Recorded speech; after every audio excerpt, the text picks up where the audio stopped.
Наградата за първото място ще връчи госпожа Янакиева, кмет на Перник.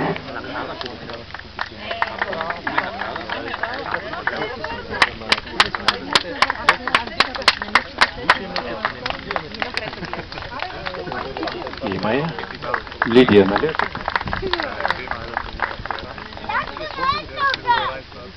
А на второ място при жените Лидия Джерманова.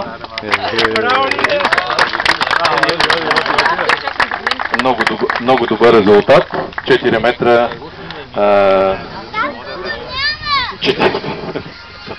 239 сантиметра.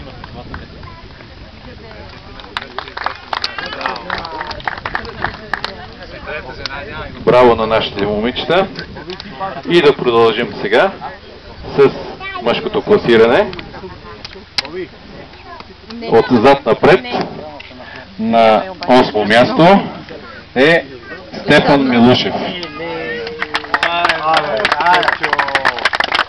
Стефан е един от най-добрите пилоти в класирайки се във всички маршове много добре, просто в последния времето термиките му изиграха лоша шега. На 7-о място Веселин Георгиев. Главата на Перник. Потомствен състезател, потомствен пилот.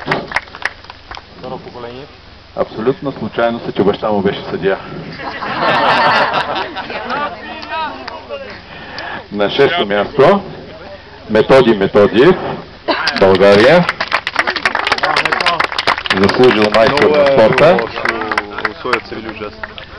Термично, постоянно. С събрани 1023 см, 1 метър и 23 см от 5 скока. В тези трудни условия да имаш само 1 метър отклонение е доста трудно.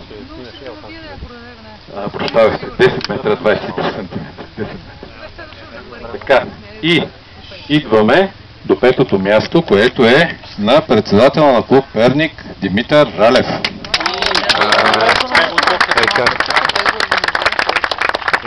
Димитър Ралев с 664 см в 5 полета. Поздрави, спортсменски.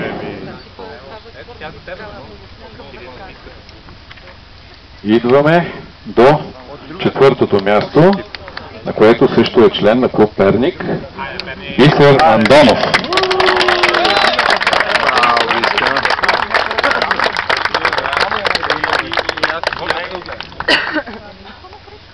Абе, тук си ми е. Така, дамите може да ги целуваме. Колегите не. Идва време вече до първата тройка, да обявим първата тройка. Победителите от тази годишното състезание Перник 2011. На 3-то място с 253 см само Цветан Цолов. Цето Пастор. На почетата стълбичка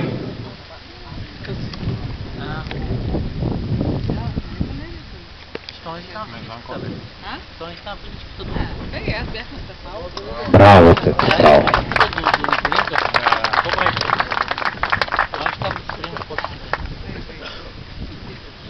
Спортменски поздрави отново.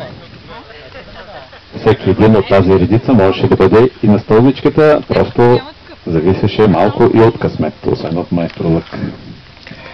На второ място тази година е многогодишният участник в нашето състезание, един от най-добрите пилоти в Македония и в България, в света, Миле Йовановски с 143 см.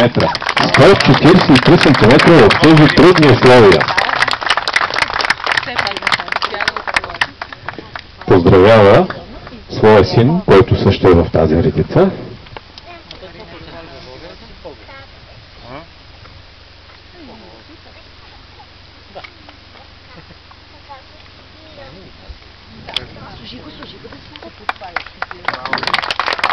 Браво, Миле! Миле, Македония. Ние просто решихме, че няма нужда да правим отделно награди по нации. И номер 1 на това състезание. Победителят в това състезание само с 81 см допуснати в 5 полета е Валери Цветанов.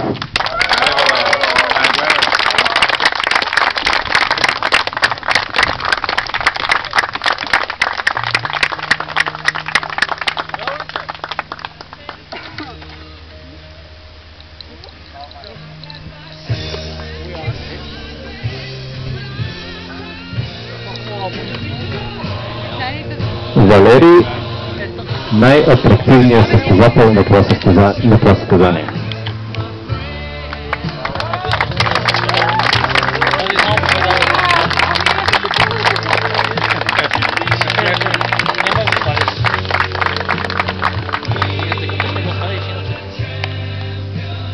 Купи за състезателите.